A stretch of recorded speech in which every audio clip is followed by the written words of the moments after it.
hidup dan sampai isu terkini. Oke, hari ini di Kaca akan membahas mengenai bagaimana sih membangun pengalaman inspiratif mengenai generasi anak muda. Tapi pastinya hari ini saya gak mau sendirian ya, siapa juga yang mau sendirian. Oke, hari ini saya akan ditemani oleh bintang tamu Kaca. Dia merupakan seorang mahasiswi Universitas Amikom Purwokerto yang memiliki pengalaman yang beragam nih Sobat Kaca. Salah satunya itu dia merupakan top 5 duta genre kota Cilacap pada tahun 2021. Wah, keren juga ya.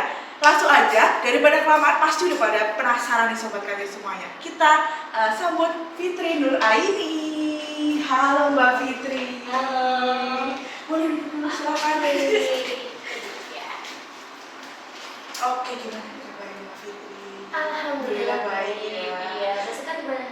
Baik juga, alhamdulillah. Tadi kesini perjalanannya aman ya? Aman, alhamdulillah selamat. Oke, sebelum kita ngobrol-ngobrol lebih seru lagi nih bersama bintang tamu kita Fitri Nur Aini, kita lihat dulu tayangan mengenai Fitri Nur Aini.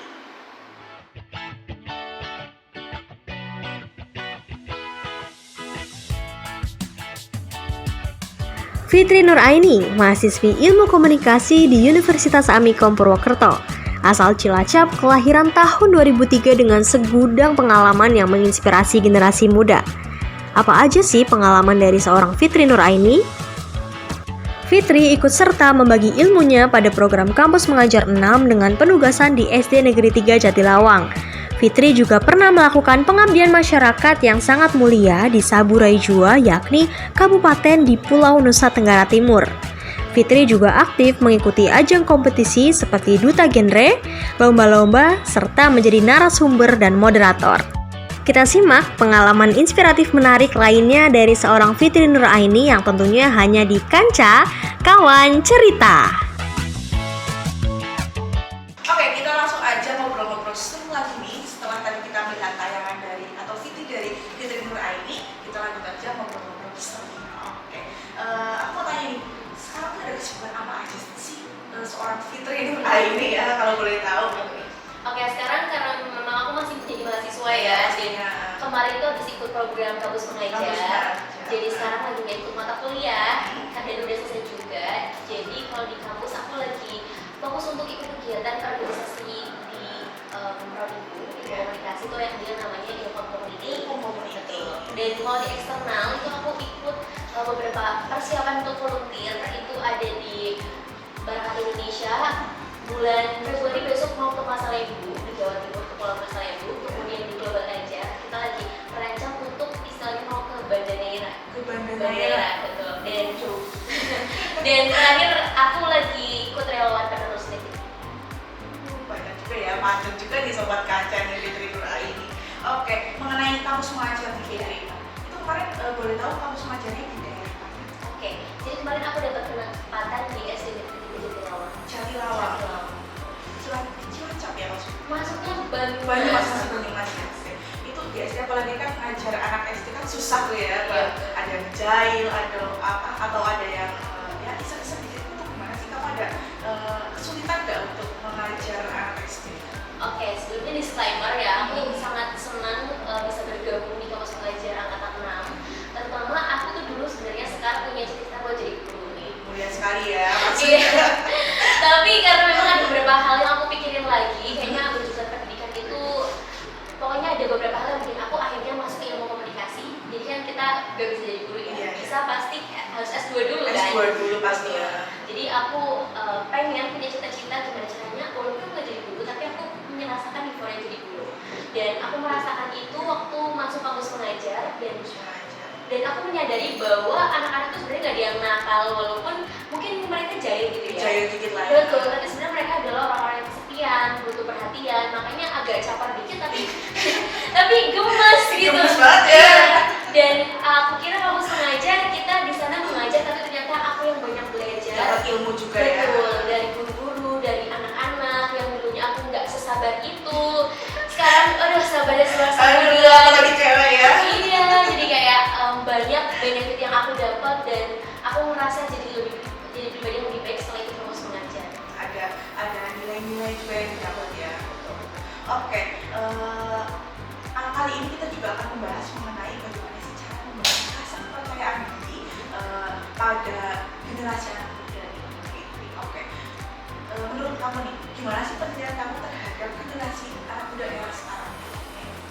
Jadi menurut aku sekarang kan lagi ada fenomena orang-orang tuh udah sadar yang namanya takut. Dan semua hal yang sebenarnya zaman dulu tuh setahu tuh gak ada namanya mental health gitu kan, kayak cari banget gitu, kayak jarang kan. Ya insecure tuh dulu gak ada kata-kata itu gitu. Dan yang aku lihat sekarang anak-anak muda itu kebanyakan tuh ikut kegiatan sedikit ngomongnya capek. Ikut kegiatan sedikit gak mau karena insecure, karena orang-orang di situ banyak yang ibaratnya dia ngerasa value-nya lebih tinggi, jadi dia nggak mau berkembang. Jadi kalau kata aku sebenarnya rasa percaya diri itu kita tuh hidup ini kompetisi gitu. Tapi kompetisinya kita bukan sama orang lain, tapi sama diri kita sendiri. Diri kita sendiri. Betul. Ya, jadi gimana caranya? Yang aku lihat anak generasi zaman sekarang itu mereka terlalu mengunggulkan yang namanya privilege, tapi mereka lupa sama yang namanya potensi. Gitu. Jadi kadang aku juga sering dibilang kayak kamu enak kita ambil ilmu komunikasi bisa ngomong gitu kan. Ya itu memang privilege ambil ilmu komunikasi gitu. Tapi sebenarnya yang harus kita ingat adalah kita juga punya potensi di situ. Betul, bahkan menurut aku privilege sama potensi itu privilege bisa dikalahkan sama potensi. Misalnya orang kaya itu bakal kalah sama orang yang istilahnya menengah ke bawah tapi dia punya potensi dan mau berusaha kerja keras. Betul. Jadi sebenarnya menurut aku untuk menarik kepercayaan diri adalah kita gali dulu nih potensi apa yang kita punya, kemudian setelah kita menemukan itu kita kembangkan kayak gitu. Jadi sebenarnya percaya diri itu digali dari diri sendiri. Kita nggak bisa terus menerus stuck di situ karena yang aku lihat apalagi sekarang era digitalisasi ya kan. Udah dimanjakan ya pastinya. Yang orang-orang bilang sekarang saingan kita bukan teman tapi udah robot ya. Nah, jadi kalau kita nggak bisa approach diri, kita nggak bisa berkembang, kita bakal ketinggalan jauh gitu. Jadi balik lagi untuk gimana caranya percaya diri adalah kita harus bangun mulai dari diri kita sendiri, cari potensi yang kita punya, temukan dan kembangkan. Artinya kayak kita harus memahami diri kita dulu ya. Mengerti gitu ibaratnya sebelum mengerti orang lain. Oke, sekarang tuh ada istilah overthinking nih.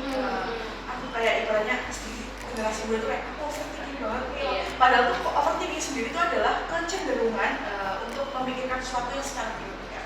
Gimana? Nah, cara kamu untuk mengatasi overthinking itu sendiri?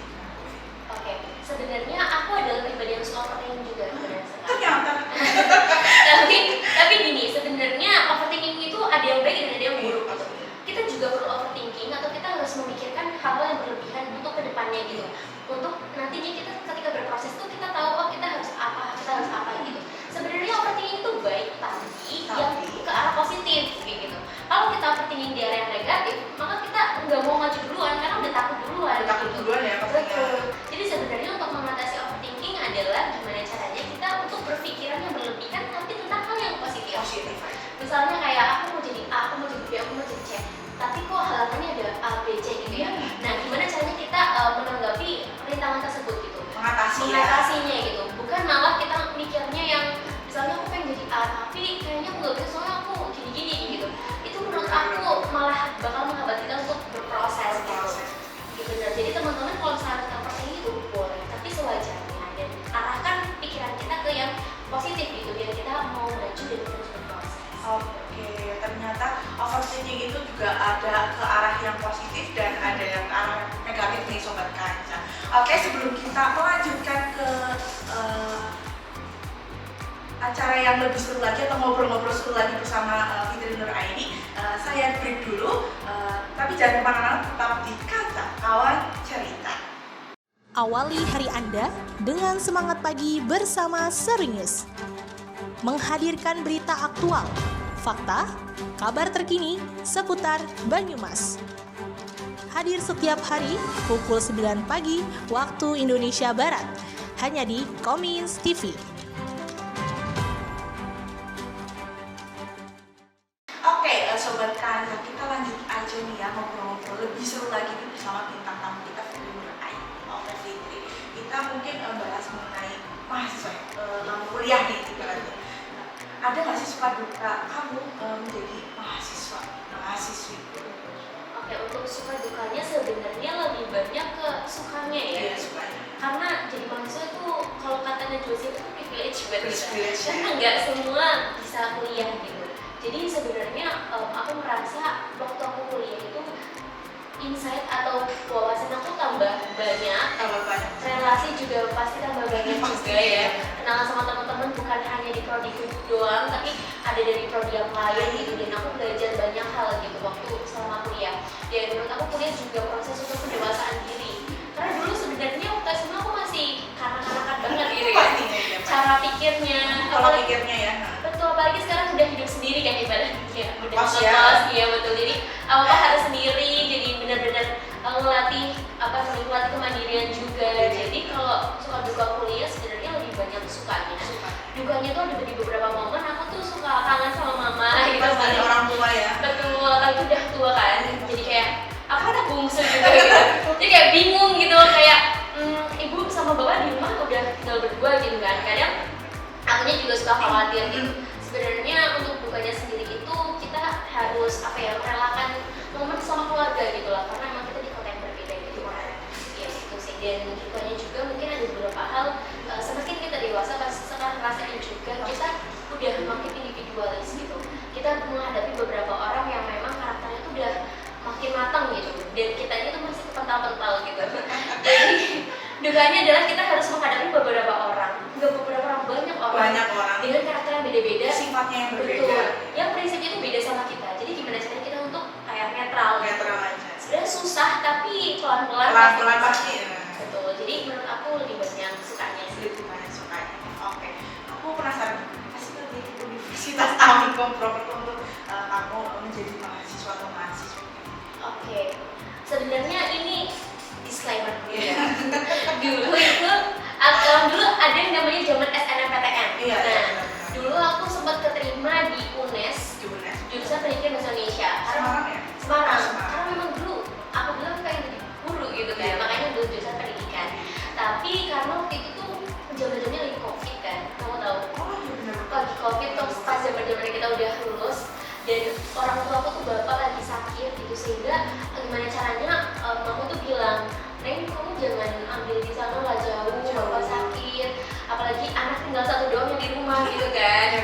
Jadi pada akhirnya mama bilang coba cari universitas yang ada di Purwokerto aja gitu, yang dekat dari rumah gitu. Dan aku meyakini bahwa restu orang tua adalah restu Allah juga gitu, pasti jalannya akan dilancarkan gitu. Kemudian aku ambil SBMPTN, aku ambil jurusan Ilmu Komunikasi dan Pendidikan Bahasa Indonesia di Unsur. Dua-duanya pakai ternyata bukan rezeki aku di situ, nggak keterima. Dan pada akhirnya aku cari nih mana universitas di Purwokerto yang istilahnya di ilmu komunikasi atau pendidikan gitu. Dan setelah aku riset, kayaknya emang aku lebih condong di ilmu komunikasi aja deh. Maka dari itu aku ambil di Amikom Purwokerto karena juga ada kakak kelasku waktu SMA yang di sini. Jadi banyak kayak cari tahu gitu ya. Iya, betul. Pengalaman gimana sih? Iya betul. Jadi akhirnya aku berlabuh di sini dan selama menjalani ternyata enjoy juga ya. Oke, aku penasaran nih Fitri, gimana sih kamu cara membagi waktunya kamu menjadi mahasiswa dengan kegiatan-kegiatan kamu yang di luar atau kegiatan kamu yang ada di dalam universitas? Oke. Waktu aku masuk tahun 2021 itu aku masih ikut jadi duta Gereja di Kabupaten Cilacap. Dan hasil dari 1 minggu itu aku ada kegiatan untuk sosialisasi ke beberapa desa. 1 minggu ya? Betul. Dan kebetulan aku juga matkulnya itu di hari Senin sampai Jumat doang gitu. Dan maka dari itu, setiap kita mau mengambil langkah pasti ada hal yang harus dikorbankan dulu. Kita harus tahu namanya skala prioritas gitu. Dan aku pada akhirnya semester 1-2 itu aku nggak ikut UKM atau ikut organisasi sama sekali. Karena memang aku fokus untuk kegiatan di eksternal gitu. Karena memang kewajibanku dari awal sebelum masuk kuliah gitu kan. Makanya aku menyelesaikan satu dulu, baru beralih yang lain gitu. Jadi gimana caranya? Sebenarnya aku lebih menekankan kepada skala prioritas. Dimana kita yang dimana kegiatan yang paling dibutuhkan. Maksudnya paling kita tuh ibaratnya di situ lebih jabatannya lebih tanggung jawabnya lebih diunggulkan di situ gitu. Maka dari itu ada beberapa hal yang memang aku korbankan gitu. Jadi aku nggak ikut UKM di kampus, nggak ikut organisasi. Memang waktu semester 1-2 itu aku fokus untuk ikut kuliah aja dan mungkin ikut beberapa lomba aja. Dan kegiatan sisanya itu Sabtu Minggu aku harus balik ke Cilacap untuk ikut sosialisasi kayak tanggung jawab itu lagi. Betul gitu. Jadi sebenarnya itu skala prioritas ya. Oke. Bahas mengenai kemarin kamu ikut volunteer ke Nusa Tenggara Timur ya? Iya. Oke. Menarik juga ya ke sana, itu pastinya ada banyak pengalaman juga ya di sana yang kamu dapetin.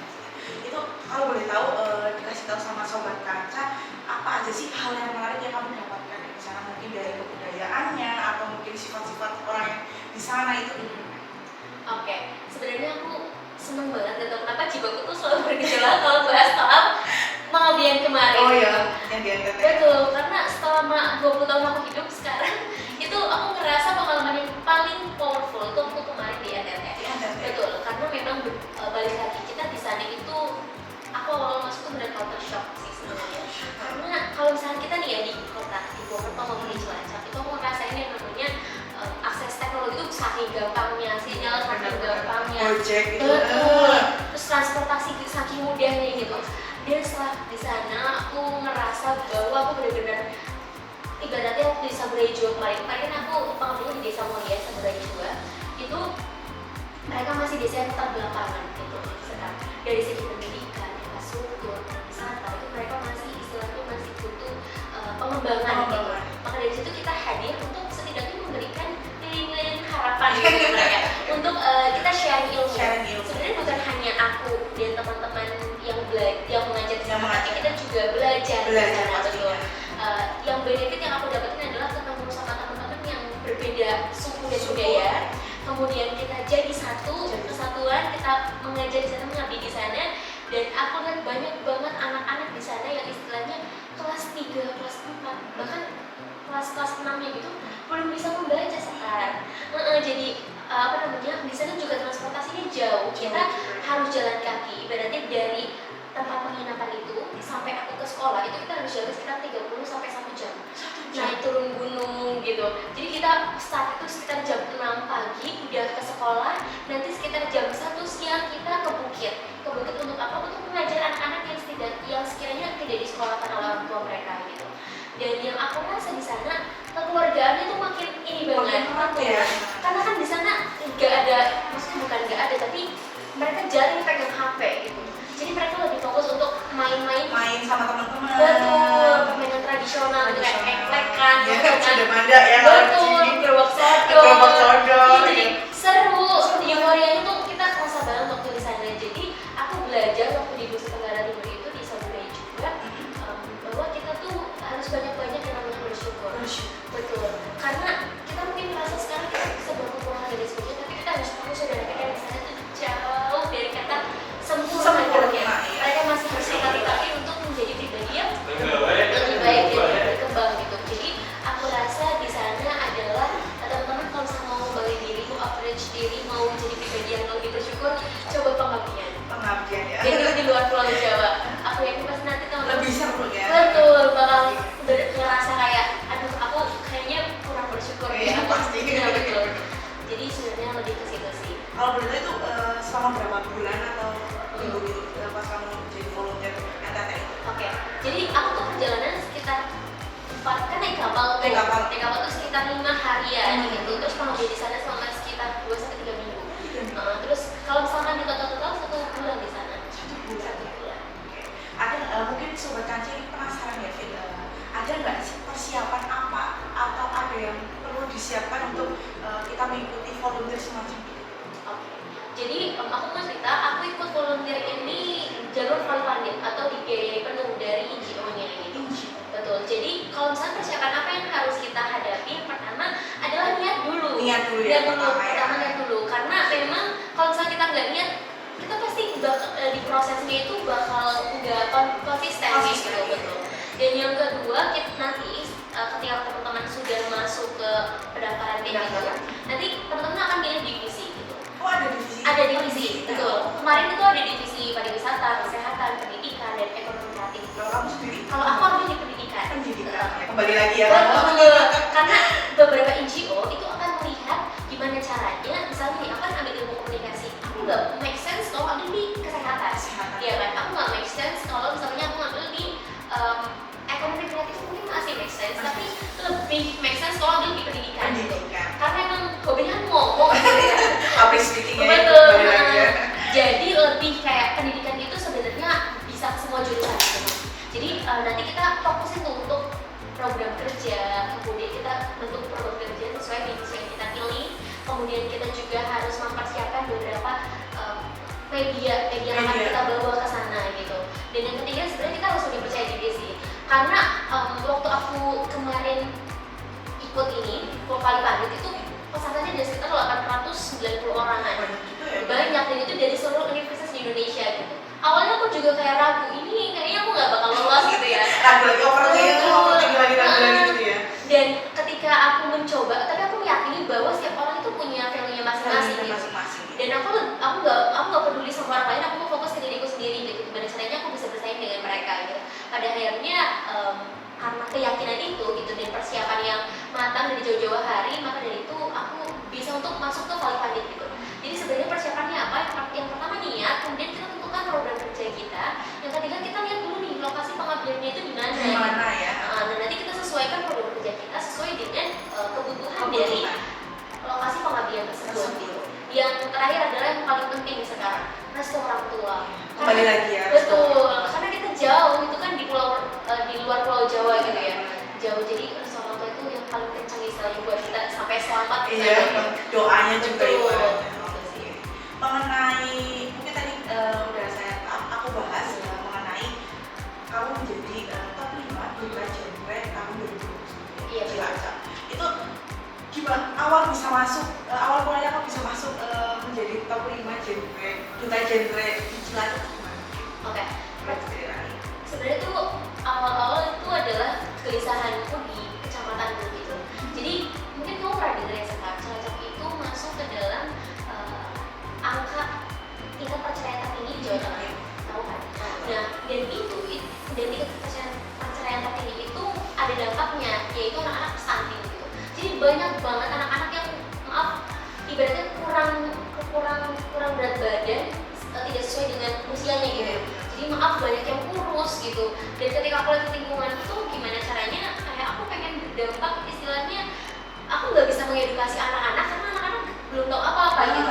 Tapi yang ingin aku edukasi adalah orang tua mereka gitu. Dan gimana caranya untuk aku maju untuk berdampak di kecamatanku. Maka dari itu ada yang namanya duta genre dan di situ aku cari riset duta genre itu ngapain aja dan aku merasa ini kayaknya cocok kayak gitu kan.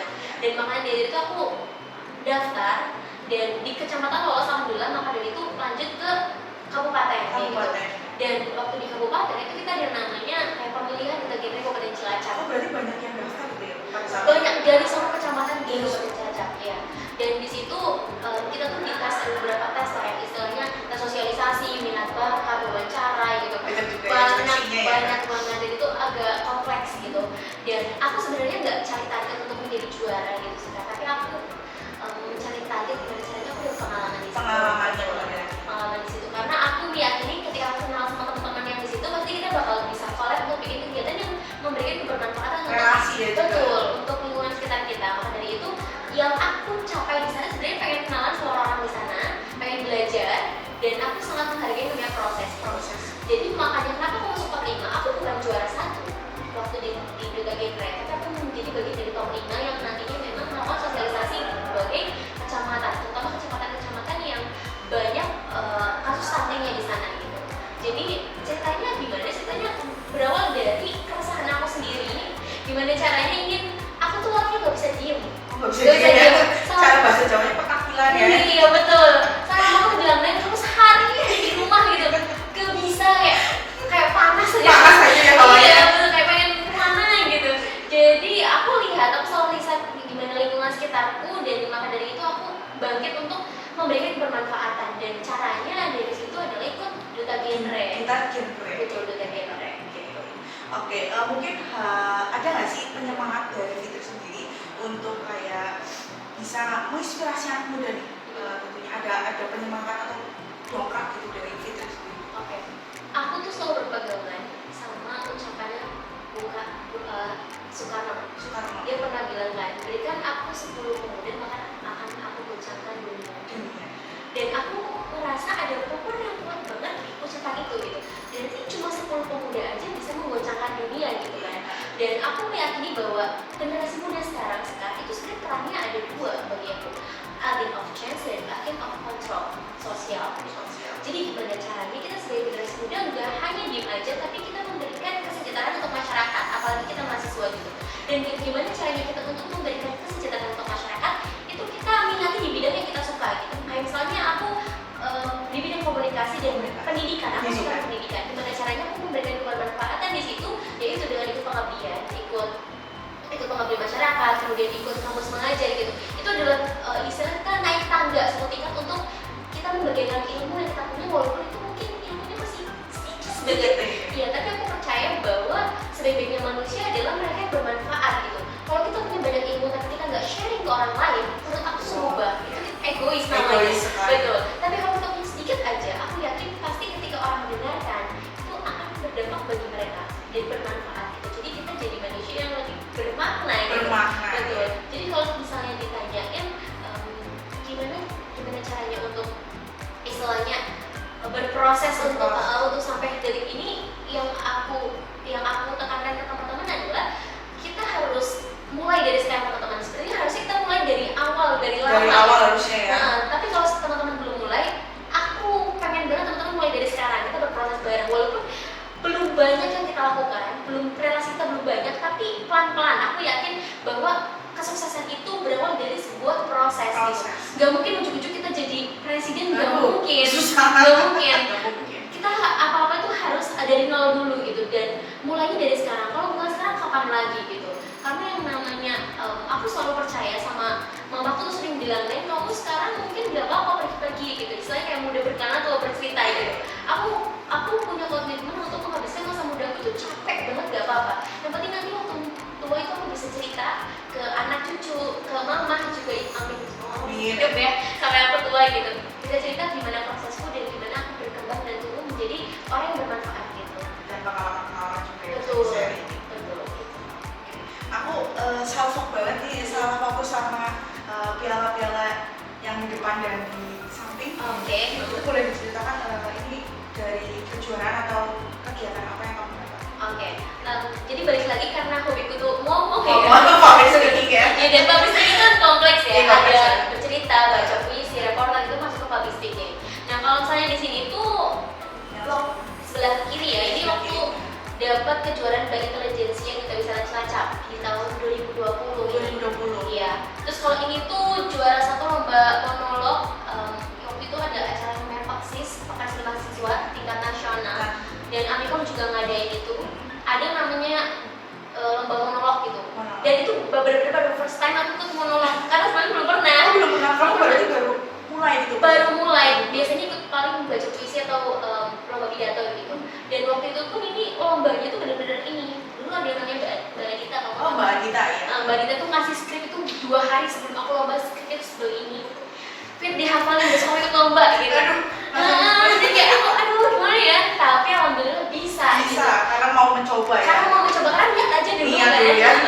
Dan pada akhirnya alhamdulillah ini dapat juara 1 juga. Juara 1. Dan kalau yang di samping ini adalah tahun 2022 kemarin kalau nggak salah. Ini juara 1 lomba baca puisi. Baru kemarin berarti tahun kemarin ya? Baru kemarin ya. Oke. Sebelum aku menutup obrolan kita untuk mungkin Fitri sendiri bisa kasih motivasi untuk sobat semuanya untuk bagaimana mereka percaya diri atau Oke, teman-teman. Jadi sebenarnya aku tekankan aku bukan orang yang hebat juga. Aku meyakini bahwa di langit pasti ada langit gitu istilahnya. Masih banyak orang yang lebih baik dari aku, tapi aku selalu percaya dengan yang namanya proses gitu. Anak muda adalah orang yang selalu membuat sejarah. Karena memang kalau misalnya kita waktu masih muda diem aja, kita cuma fokus untuk nongkrong, cuma fokus untuk kuliah, tapi kita nggak cari relasi gitu, menurut aku itu sia-sia gitu. Jadi teman-teman, gimana caranya untuk yuk kita bareng-bareng sekarang membuka diri untuk explore, kita cari insight baru, kita cari relasi, karena teman-teman tahu sekarang cari kerja susah. Banyak yang bilang cari kerja yang mau gampang adalah kekuatan orang dalam. Iya, betul. Jadi gimana caranya kita memperkuat jaringan relasi di sini sekarang teman-teman, kita berproses bersama. Hidup kita adalah kompetisi, tapi kita jangan sampai berkompetisi dengan orang lain. Tapi kita kompetisi dengan diri kita sendiri dan berusaha untuk lebih baik dari sebelumnya gitu. Jadi aku harap yang sekarang masih rebahan, ayo kita bareng-bareng untuk bangkit dan berproses sehingga nanti kita bisa nggak jadi orang sukses nggak apa-apa teman-teman, tapi kita harus jadi orang yang bermanfaat. Pastinya ya. Oke. Nah, Sobat Kaca, ternyata obrolan kita sama bintang tamu kita hari ini, Fitri Nur Aini, ternyata seru banget ya.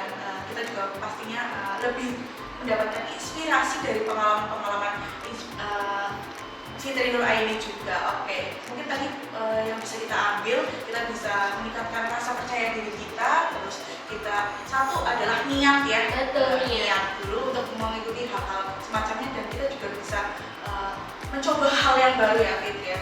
Oke. Nah Sobat Kanca, tadi kita udah ngobrol-ngobrol seru nih sama bintang tamu kita Fitri Nur Aini. Ternyata banyak banget pengalaman dan kegiatan dari Fitri Nur Aini yang bisa menginspirasi ke generasi muda ya, tentunya untuk mencoba hal baru mungkin ya Fit ya. Dan juga ada potensi-potensi yang bisa dikembangkan dari diri kita.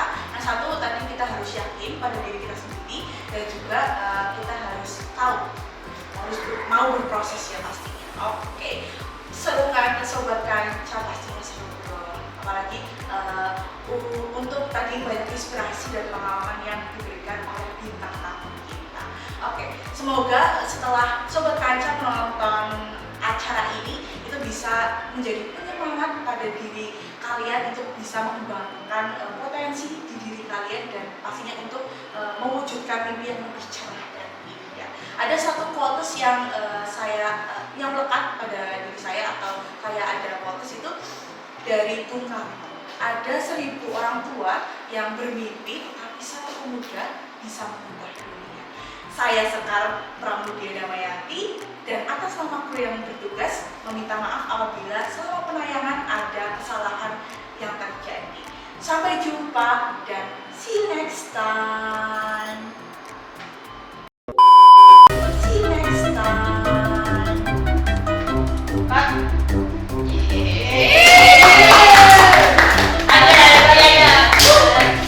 Aku mau Sekar nih. Oh iya, kata